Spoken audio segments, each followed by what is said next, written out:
أعوذ بالله من الشيطان الرجيم بسم الله الرحمن الرحيم رب اشرح لي صدري ويسر لي أمري واحلل عقدة من لساني يفقهوا قولي صدق الله العظيم.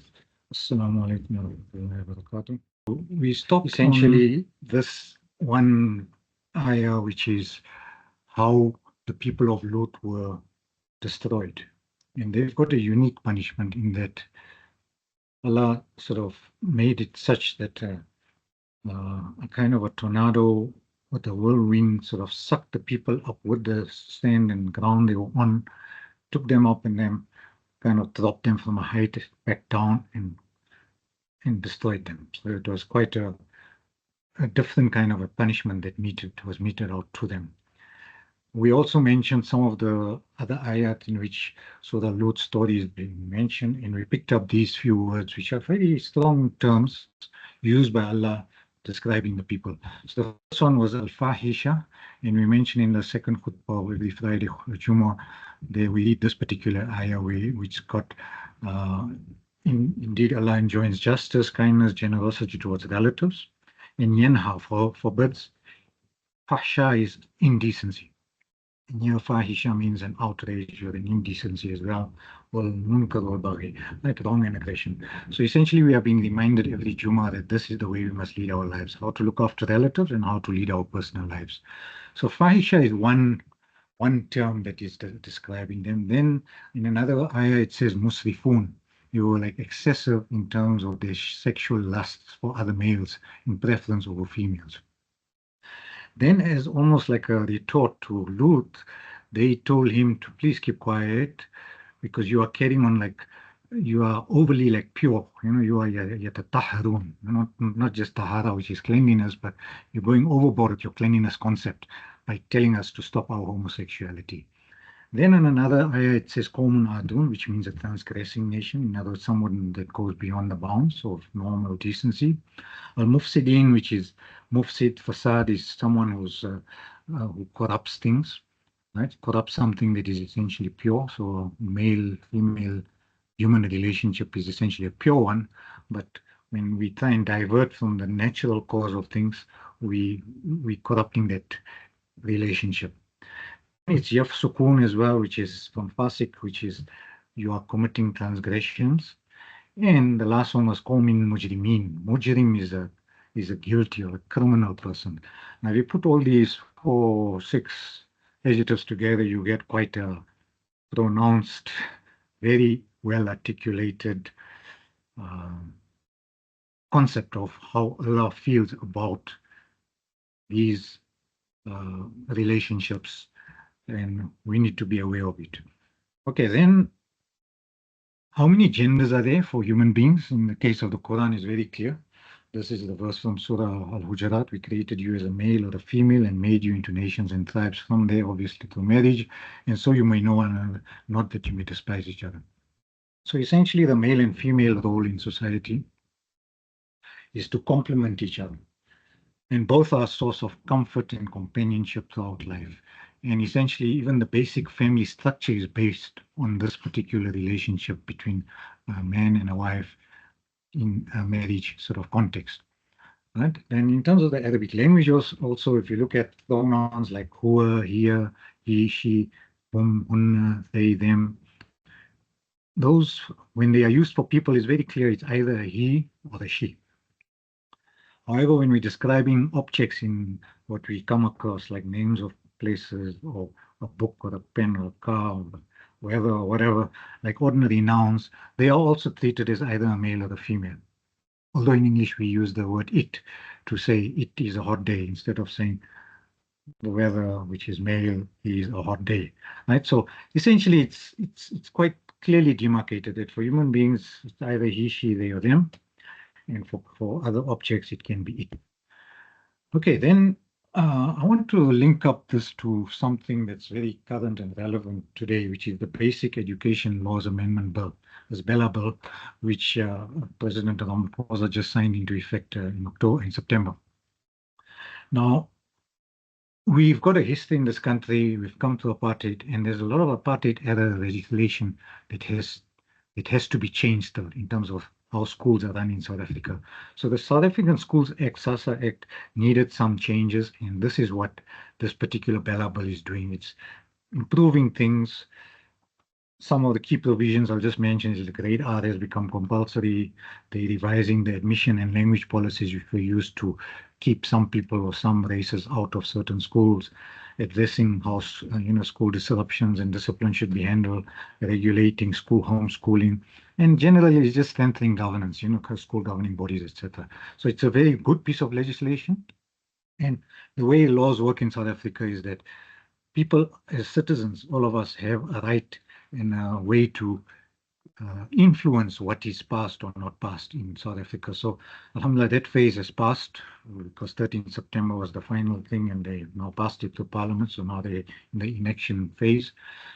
So we need to be like active citizens. In other words, when we're given an opportunity as South Africans to comment on something, we must study what is need to be commented on, and if it affects us, we must actually delve into it, make our voices heard individually and collectively through all our organizations.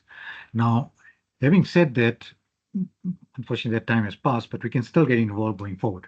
So some of the areas of concern from this bill are, the one is this issue of curriculum, how curriculum gets designed and by who. Now, that's up for, like, it's going to be probably advertised as to what needs to be revised, and people that have curriculum sort of background, or even teachers, ordinary teachers, they could have a say in this, right?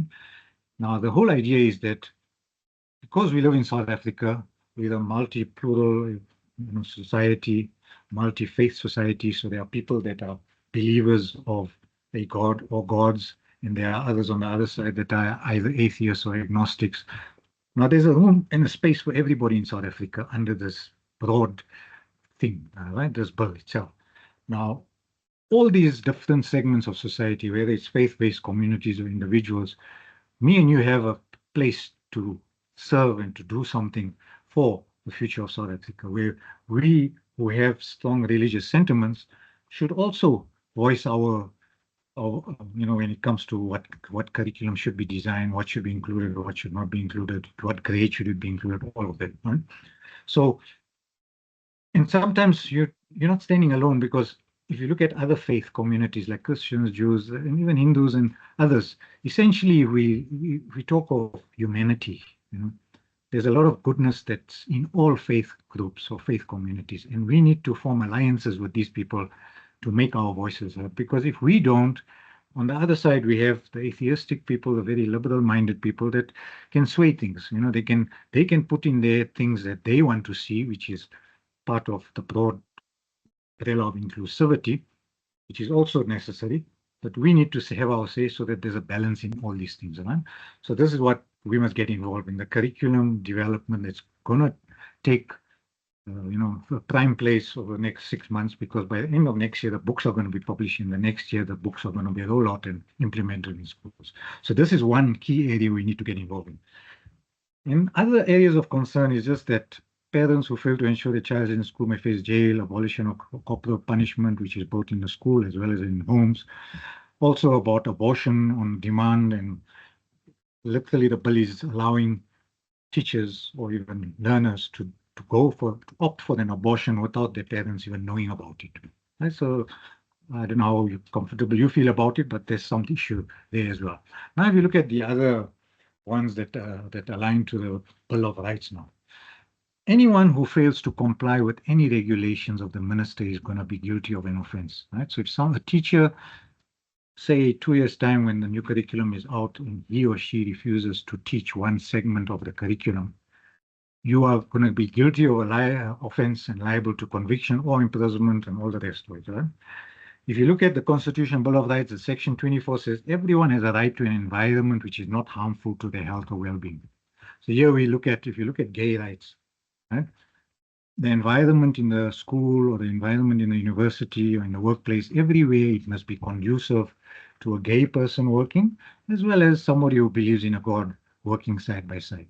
Right? So it must be conducive to their health and well-being. In other words, people can express their identity through their dress code, through their speech, the tone of their voice, the way they dress. Everything is like kind of free, free in the sense for everybody to do, but obviously everybody will have their own restrictions or lines that they won't cross.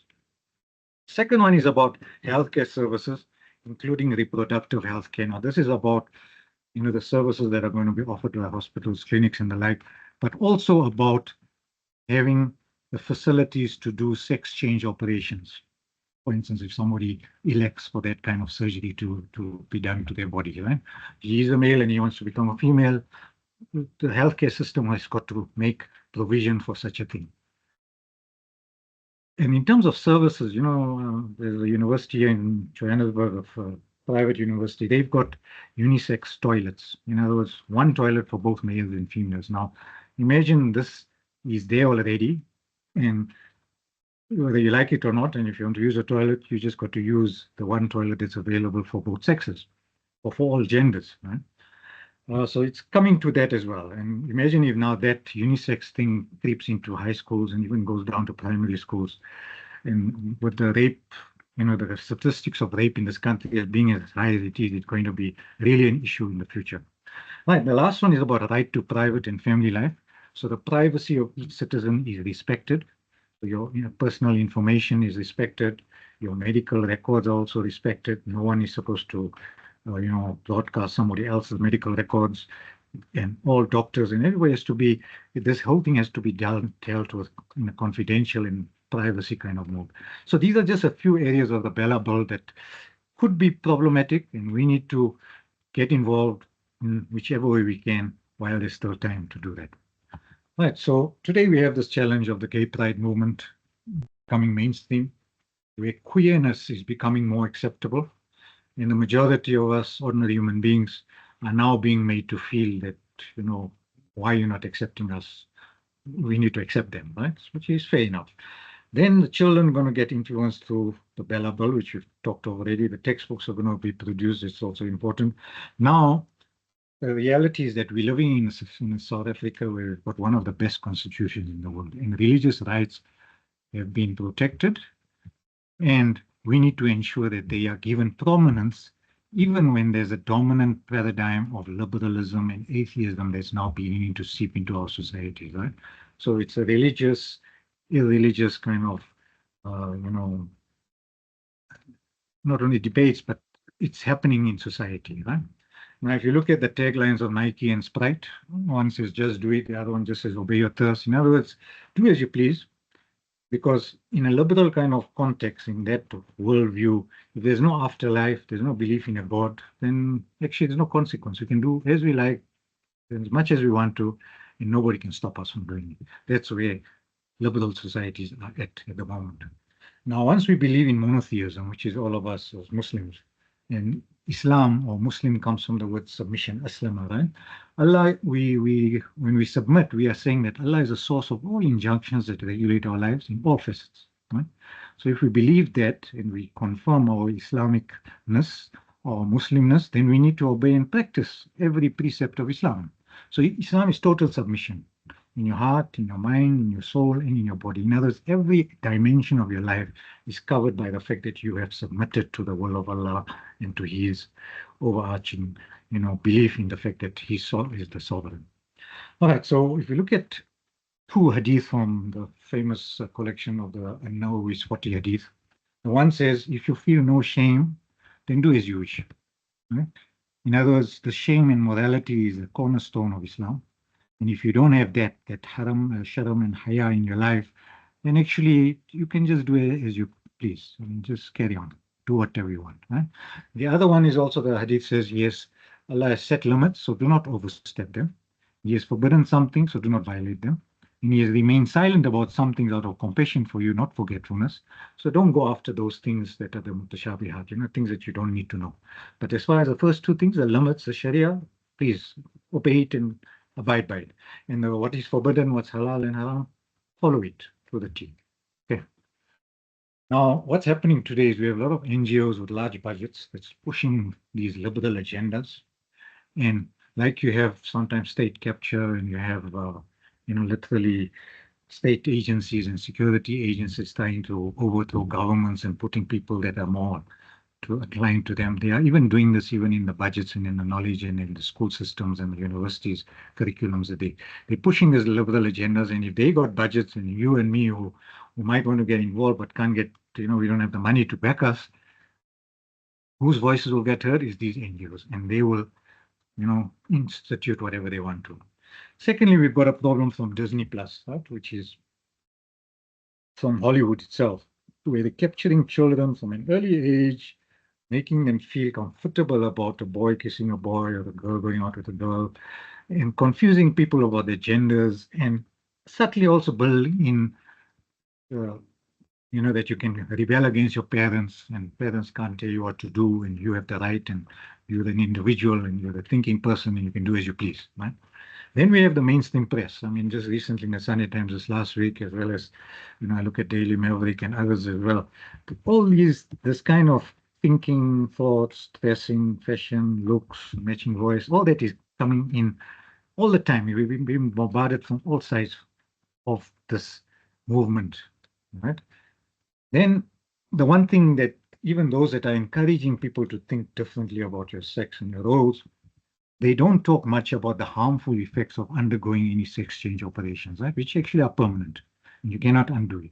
Now, there are operations that were done, they went horribly wrong, and people now have to live with that decision they made, right? Because it's a permanent, life-changing surgery. So, we need to be wary of this as well. And our religious values obviously are being undermined, so we need to stand up as a community. Right, so essentially that was just I got sidetracked with all this, and I thought of it quite hard before I even, presented this. But the definitions of LGBTQIA+, and the plus just suggests that it's not the end. There's actually more of these that might come about. And I've got a nice graphic here, which I won't read through because there's no time, but there's the LGBT, and on the other side, QIA+, and you can read the definitions and you can see what this whole thing is about. It's all about, males and females getting all mixed up and whatever. All right, so you can read this on your own. So let me stop there. So Lut alayhi salam's story has got impact on what this is about and what we need to do now. Very important is this YouTube video that I shared with you on the WhatsApp group, Sheikh Yasir Qadhi's lecture on YouTube. Now, I think he mentions a very good thing that in America, currently they also have a constitution like ours, very liberal, broad, all-inclusive, and allowing everything to happen, right? So he says, in the light of that, and also in the light of, if you look at the Palestine, the marches that were going on in the US campuses and all that, a lot of support for the Palestinian cause actually came from the LGBTQ groupings, right? That community, because they were, as individuals, feeling passionately about the Palestinian cause, right? So what he was making the argument that, we need to work with everybody out there, whoever is on a common cause with us, and obviously we need to draw a line. We have to draw a line as well. So while we're not like them, but on certain things we can work collaboratively with them, because this is what inclusivity is about. Now, this quotation of Imam Shafi is very pertinent to this discussion. Now you all know Imam Shafi is one of the greatest jurists, from the four Mazhab Imams. Now, he had an argument, and he was a very good debater, right? So he had a kind of a argument with Yusuf ibn Abdul Allah on one occasion. And after the argument, this man, Yunus, just kind of went away and didn't want to speak to Imam Shafi. So Imam Shafi noticed that, and he went to his house, knocked on his door, and then he told him this. He says, "Oh, Yunus, hundreds of issues unite us, and only one issue divided us today. That's the argument we had. Don't try to be triumphant in all the differences. Sometimes winning hearts is more important than winning situations, right? So there are times when I'm right and you are wrong, and sometimes you are right and I'm wrong. So we need to be finding the middle ground here. And don't demolish bridges, because sometimes whatever you've destroyed, you need to maybe rebuild and cross over again, because you need them yourself. Always hate what is wrong, but do not hate the one who errs. In other words, the one who's guilty of the crime, hate the crime and not the man or the person, right? Hate sin with all your heart, but forgive and have mercy on the sinner. Criticize speech, but respect the speaker. So our job is to wipe out the disease, not the patient. Right, so I think this is a very good way of saying what's our relationship with the LGBTQ community. On the one hand, we need to accept them for what they are, but at the same time, we need to draw a line to say, we are and you are there. On certain things, we cannot agree and will remain separate. Okay, so with that, that was Surah Lut. Sorry, I took up most of the time on this Surah Lut, but I think it was relevant. Okay, for today, what I was hoping to have covered is we've done Lut. We're going to go into Ismail and Ishaq. Then we're going to Yaqub and Yusuf. So essentially, we're going to do these four if we can finish. Right? So let's start off with Hazrat Ismail alayhi salam. He lived about 2,000 years before Christ. He essentially was settled in Makkah. We all know the story that so Ibrahim's one wife, Hajara, he got the son Isma'il, and they were told to go to Makkah. And then later on, when he grew up, to build the Kaaba as the first house of worship for Allah. Right, so we know the story of Ismail. Ishaq, on the other side, is Ibrahim's second wife.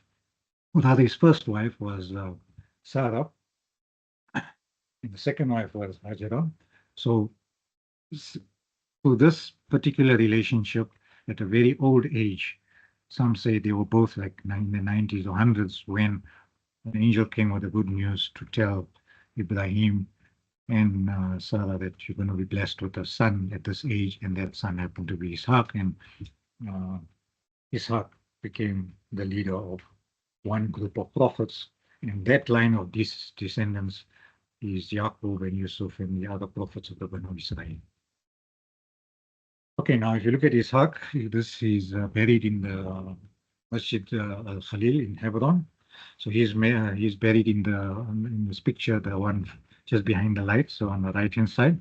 And on the left is his wife, Rifaqah, and they're both buried in front where the mosque section is. Now, in terms of the map, although I've mentioned Ur and Babylon and all that, but this was more Ibrahim's life. Essentially, Ishaq lived more in Jerusalem, Hebron, and the area south of Damascus. So that whole area is where Ishaq mainly lived. Right, and we mentioned Ishaq in this particular and many others also, but here he mentions, Allah mentions Ibrahim, Ishaq, and Yaqub, three like direct descendants of Ibrahim alayhi salam. They were all men of strength and insight. In other words, they were gifted with wisdom and knew a lot of things. Then we purified them with the exclusiveness of the remembrance of the abode of the hereafter. In other words, we gave them an understanding of what that the hereafter is about. And obviously the day of judgment and the day of reckoning is mentioned there. Right? And also, indeed, with us, they are surely among the elect of the best. Mustafa is like somebody who's very pure from Saf or Safi, and Mustafa is like the highest or the elect, the best of the best, in other words. So Ishaq was regarded as one of the best. And he was put next to these two great prophets. All three had these qualities. So great people indeed. Now, then we move on to Yaqub. And Yaqub lived in the area called Canaan, which is the land of Canaan, which is basically Palestine today and a little bit of Sham. And Yaqub had 12 sons. He had 10 from one wife and 2 from another wife, and the 2 from the other wife were Yusuf and Binyamin. So that's how you get 10 plus 2, that's 12. And the story of both the father Yaqub and the son Yusuf is one of perseverance, patience, endurance, and forgiveness, which, these 4 qualities is so sublime. It's just words here, but if you read Surah Yusuf, you understand what all these 4 words, how they come alive in terms of the person that we're going to be describing.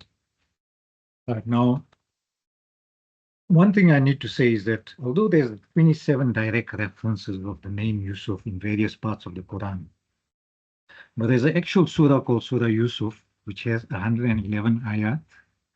Now, this is the only story that is related in strict chronological sequence. In other words, from the time he was a young boy and he saw the first dream to the time, and it goes on and on in his life till the time when he became the minister of the kings over the reservoir and the storehouses of Egypt during the famine. So I urge you all to read the Surah Yusuf in particular because there's so many gems that come out in every ayah you read. There's something to reflect and apply in our lives. Now, what I've done, which is a criminal thing, which I've tried to summarize it in one page, which is this story here that I've written in black. So there were 10 brothers. They were jealous of Yusuf. They tried to get rid of him, claiming to his father later that he was eaten by a wolf, but instead they placed him in a well to die. Right? They thought he'll just die of hunger, starvation, whatever. They couldn't care. So Yusuf was taken by passing travelers to Egypt, sold there as a slave. He was adopted by the king, whose wife tried to seduce him.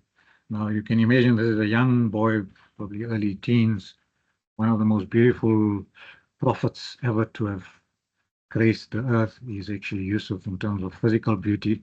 So obviously, when the wife, the wife tried to do the seduction process on him.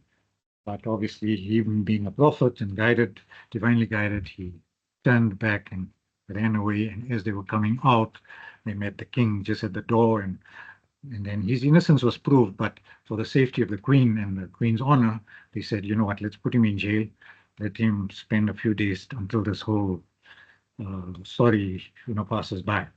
Right? So they tried to safeguard the king's wife's honor, as it were. After many years, he was freed with his innocence confirmed, and then became the minister in charge of managing 7 years of famine and 7 years of harvest in Egypt. And in the final stages of Jacob's life, when he went blind, he was reunited with both Yusuf and Benjamin.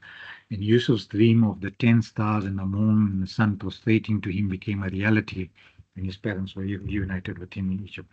And Yusuf later on became the king of Egypt as well.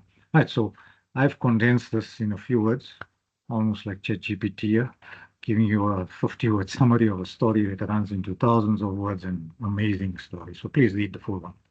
Now, in the other brown text, what I've got is Yusuf's story is one of rags to riches transformation, right? Where he was a nobody, he was like living a nomadic life with his family, tending to sheep, and from nowhere, he was put into the depths of a deep well, and from a well, he went into the king's palace, only to become the king. So that's the rags to riches transformation that happened in his life.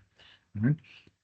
He was betrayed by, first of all, his conniving brothers, the 10 of them that plotted to kill him, and later by the king of Egypt's wife herself. And being exceptionally handsome, it was a problem. And also, he was given the unique gift of interpreting dreams and displaying good judgment. So after many years of being separated from the parents, he did not hold a grudge against his brothers. Instead, he forgave his brothers. Now, you know that story at the end when they were reunited. It's quite an amazing story as well, because this is the exact words when, somebody who's been abused and left to die or left to rot in a well or whatever, and years later you come across the people that put you there and who was hoping to have killed you. What is your response to them later on when the truth comes out? And this is the famous words that he used. He said, La tathriba alaykum al-yawm.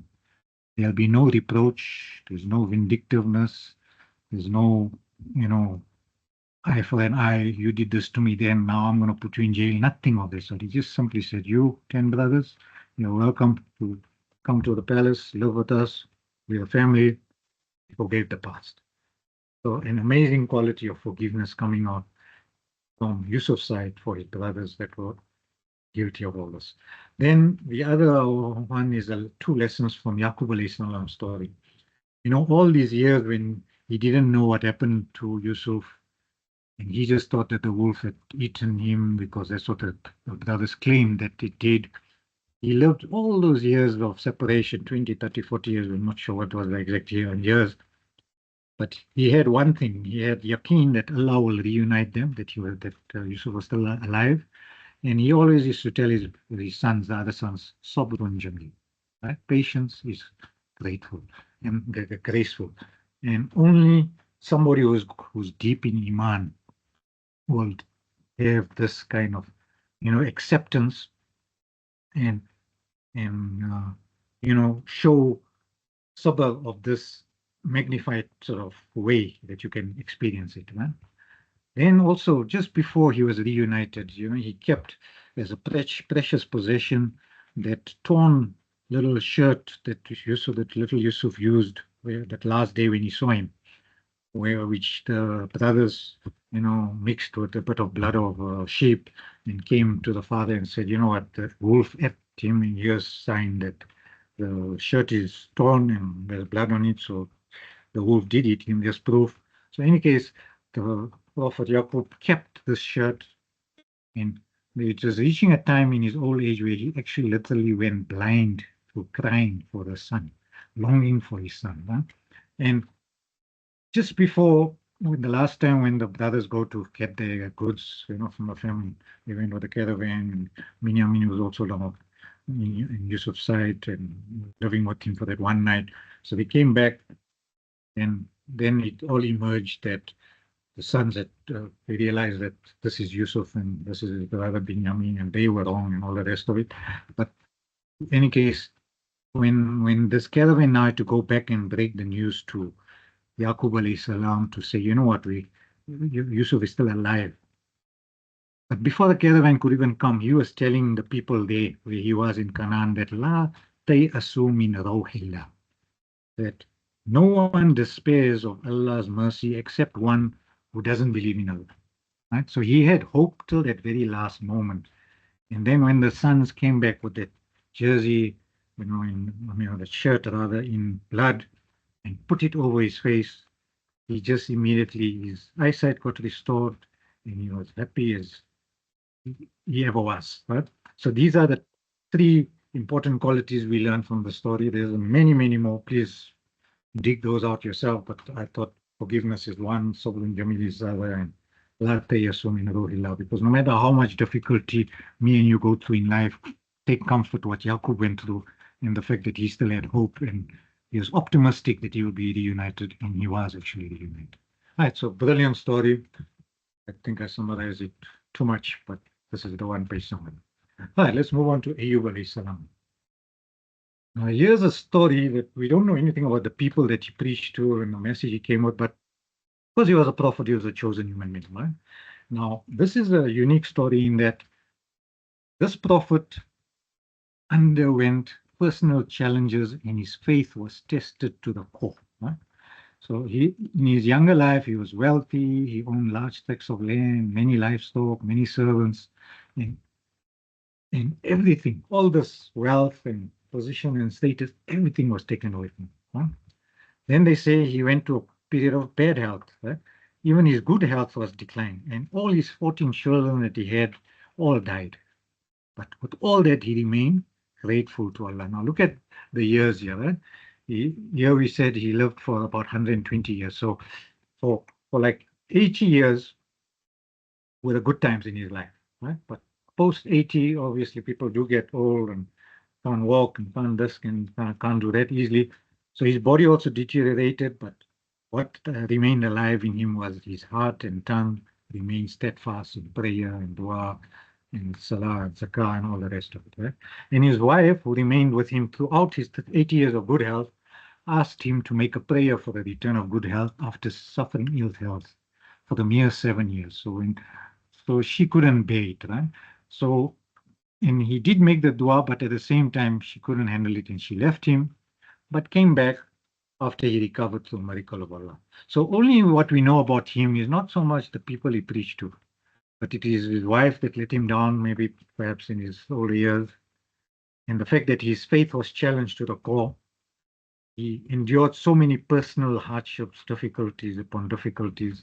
And with all those difficulties put on his shoulders, he emerged victorious because he endured it.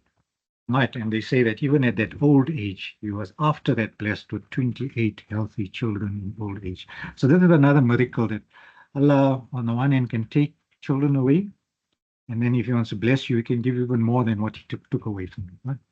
So it's not just a numbers game here, but whatever little you might have lost, when He wants to open the doors of mercy and magnanimity and goodness to you, He'll open the floodgates, and you can.